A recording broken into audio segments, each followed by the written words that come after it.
Welcome. I hope your day is going great. We are going to be discussing pharmacodynamics. This seems to be, again, a little bit more dry material, so you may need another cup of coffee. Pharmacokinetics refers to the movement of the drug through the body and how the body affects the drug through the processes of absorption, distribution, and elimination. And elimination includes metabolism and excretion. Pharmacodynamics refers to how the drug affects the body, how the drug initiates its therapeutic or toxic effect at the cellular level and systemically. This figure demonstrates the relationship between pharmacokinetics and pharmacodynamics. Once the drug reaches the site of action, the drug effect is produced, which is pharmacodynamics. The relationship between the size of an administered dose and the intensity of the response produced determines what is the minimum and maximum amount of the drug to be used and how much to increase the dose to produce the desired increase in response. Drugs are able to increase their effect, but only up to a point, and then the effect remains the same even when the dose is increased. The figure on the right shows the basic components of the dose-response curve. During phase 1, the curve is relatively flat. Doses are too low to elicit a significant response. During phase 2, the curve climbs upward as bigger doses elicit correspondingly bigger responses. Finally, in phase 3, the curve levels off. Larger doses are unable to produce a further increase in its effect. Maximal efficacy and relative potency properties of drugs are demonstrated in dose-response curves. They are different. Maximal efficacy is the largest effect that a drug can produce, as demonstrated by the height of the curve. The idea is to match the intensity of the response with the patient's need. The goal is not necessarily to reach maximal efficacy. In the graph on the right, merperidine has greater efficacy than penazocine. Efficacy is an important quality in a drug.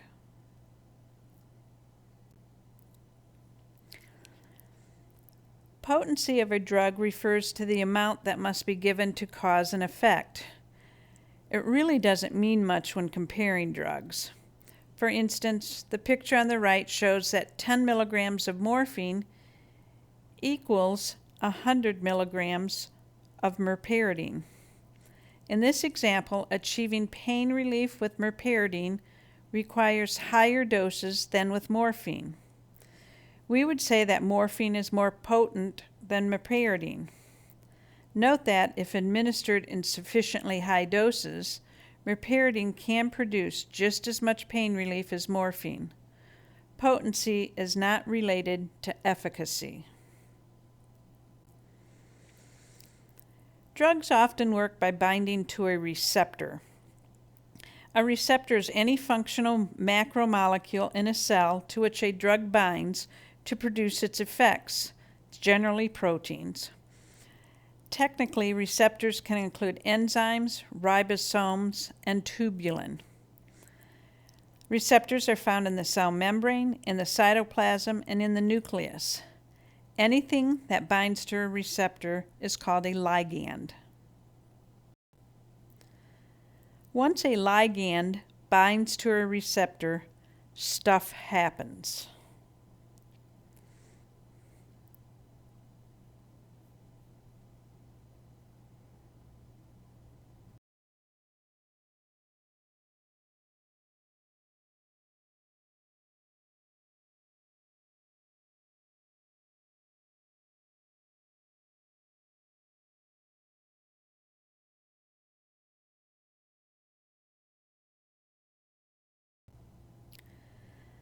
The binding of a drug to its receptor is usually reversible.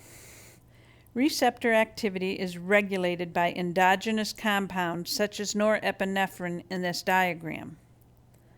When a drug binds to a receptor, it will mimic or block the action of the endogenous regulatory molecules and increase or decrease the rate of physiologic activity normally controlled by that receptor.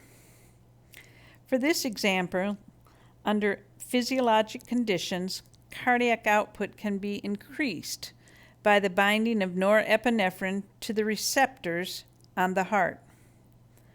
Norepinephrine is supplied to these receptors by nerves. These same receptors can be acted on by drugs, which can mimic the actions of endogenous norepinephrine and thereby increase the cardiac output or block the actions of endogenous norepinephrine and thereby reduce cardiac output. These are important properties of receptors so you can understand their role in pharmacodynamics. Receptors are normal points of control of physiologic processes and are regulated by molecules supplied by the body. Drugs can only mimic or block the body's own regulatory molecules and cannot give cells new functions. Drugs produce their therapeutic effects by helping the body use its pre-existing capabilities. Again, it cannot give cells new functions. In theory, it should be possible to synthesize drugs that can alter the rate of any biologic process for which receptors exist. Thus, many more drugs are potentially on the horizon. The more selective a drug is, the fewer side effects it will produce. Receptors make selectivity possible. Each type of receptor participates in the regulation of just a few processes.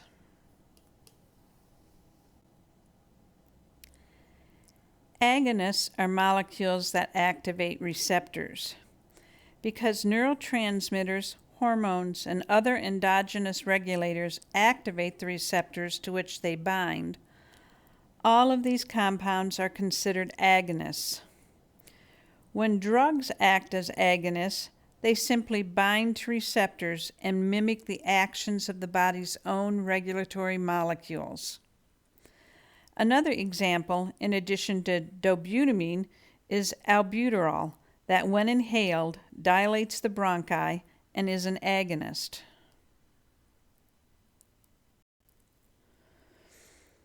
Antagonists produce their effects by preventing receptor activation by endogenous regulatory molecules and drugs. Antagonists have virtually no effects of their own on receptor function. Although antagonists do not cause receptor activation, they most certainly do produce pharmacological effects. Antagonists produce their effects by preventing the activation of receptors by endogenous regulatory molecules.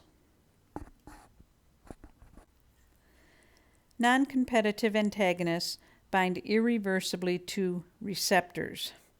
The effect of irreversible binding is equivalent to reducing the total number of receptors available for activation by an agonist.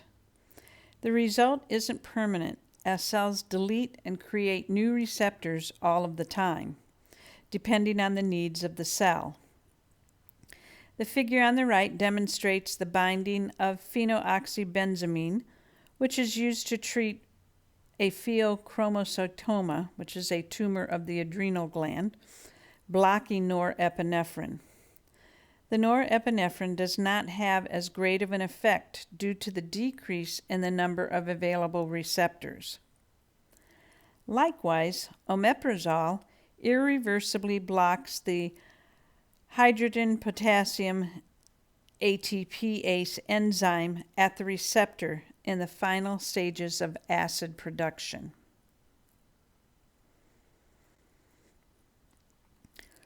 Competitive antagonists bind reversibly to receptors. Competitive antagonists produce receptor blockade by competing with agonists for receptor binding. If an agonist and a competitive antagonist have equal affinity for a particular receptor, then the receptor will be occupied by whichever agent, the agonist or antagonist, is present in the highest concentration. Looking at the graph on the right, it is showing isoproterenol as the agonist and propranolol as the antagonist. The propranolol binds reversibly to the same receptor site as the agonist. Because they bind reversibly and compete for the same binding site, their inhibitory effects can be surmounted by addition of a higher concentration of agonist. The effect produces a rightward parallel shift of the dose response for the agonist towards a higher concentration. In the presence of a competitive antagonist, agonists can still produce the same maximal effect as in the absence of an antagonist, the only difference being that the higher agonist concentrations are needed to produce the same level of effect. Note that the maximal response achievable with the agonist is not reduced. Competitive antagonists simply increase the amount of agonist required to produce any given intensity of response. The vast majority of clinically used drugs that act as receptor antagonists are competitive antagonists. Partial agonists are agonists that produce less than a full response when they fully occupy their receptors. In contrast, full agonists produce a full or maximal response. Clinically used examples of partial agonists include aripiprazole, which is Abilify. It's a dopamine partial agonist used in the treatment of schizophrenia. Schizophrenia is a condition with both excess dopamine activity in one area of the brain, resulting in hallucinations and delusions, as well as a coexisting reduced dopamine activity in another area, causing cognitive impairment. Abilify, or aripiprazole, is thought to produce beneficial effects in schizophrenia by exerting agonist effects in the areas of dopamine deficit, while exerting sufficient antagonist effects in areas of dopamine hyperactivity. Buprenorphine, which is Suboxone, is an opioid partial agonist that produces significant analgesic effects to produce pain relief by stimulating opioid receptors, yet has a much lower risk for producing life-threatening respiratory depression as compared to a full agonist such as morphine in situations of drug overdose and or opioid abuse.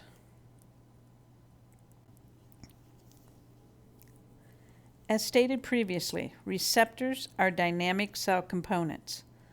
The number of receptors on the cell surface and the sensitivity to agonists can change in response to continuous exposure to the agonist causes the cell to become desensitized or refractory to the agonist. Several mechanisms may be responsible, including destruction of receptors by the cell and modification of receptors such that they respond less fully. Continuous exposure to an antagonist has the opposite effect of tolerance. The cell is said to become hypersensitive or supersensitive. This occurs because the cell synthesizes more receptors. Therefore, there are a greater number of receptors at the cell surface and the response increases. Not all drugs require receptors to work. The pharmacologic effects of antacids, antiseptics, saline laxatives, and chelating agents are the result of simple physical or chemical interactions and not interactions with cellular receptors. The dose required to produce a therapeutic response can vary substantially among patients. The measurement of interpatient variability produces a bell curve. The ED50 is the dose that produces a response in 50% of the population.